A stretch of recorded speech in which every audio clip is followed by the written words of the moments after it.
বিশ্বাস করেন ভাই, এই ফ্যামিলি কার্ড দেখার পরে আমি খুব চিন্তার মধ্যে আছি। আমি খুব গভীরভাবে চিন্তা করে দেখতেছি, প্রবাসীদের মাথার মধ্যে কখনো আবুদ্ধি কুবুদ্ধি কাজ করে না। প্রবাসীদের মাথার মধ্যে সবসময় সুবুদ্ধি কাজ করে। প্রবাসীরা কখনো অন্যের ফোন মারার চিন্তা করে না। প্রবাসীরা সবসময় অন্যের উপকারের চিন্তা করে। কিন্তু এক লোক দীর্ঘ 17-18 বছর প্রবাসে থাইকা তার মাথার মধ্যে এরকম কার্ড দিয়া ফোন মারার চিন্তা কিভাবে আসলো? সে তো আসলে মূলত প্রবাসী না, প্রবাসীদের কলঙ্ক।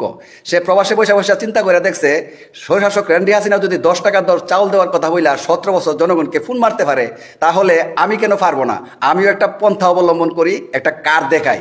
এই কার্ডের লোভ পয়রা যারা এখন আবার তাদেরকে ভোট দেওয়ার চিন্তা ভাবনা করবে, তাদেরকে পরবর্তীতে ফোন মারি দিবে।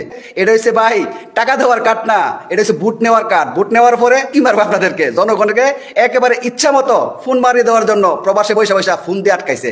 এটা হচ্ছে প্রবাসীদের কলঙ্ক। সে 1 টাকাও রেমিটেন্স পাঠায় নাই, বিদেশে বৈশা বৈশা সবসময় শুধু মাথার মধ্যে আবুদ্ধি আর কুবুদ্ধি ঘুরপাক খাইছে। সেই জন্য জনগণকে আবার রেন্ডি হাসিনার মতো ধোঁকা দেওয়ার জন্য এখন একটা কার্ড আবিষ্কার করছে, ফ্যামিলি কার্ড।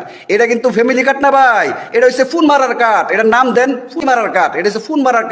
ক্ষমতায় যাইব আর এই কার্ড দিয়ে টাকা উঠাই দিয়ে যাবেন, তখন আচ্ছা মতো ফোন মারা খাইবেন, ডক মতো ফোন মারা খাইবেন। যদি ভুল করেন সারা জীবন ফোন দিতে দিতে জীবন যাইব।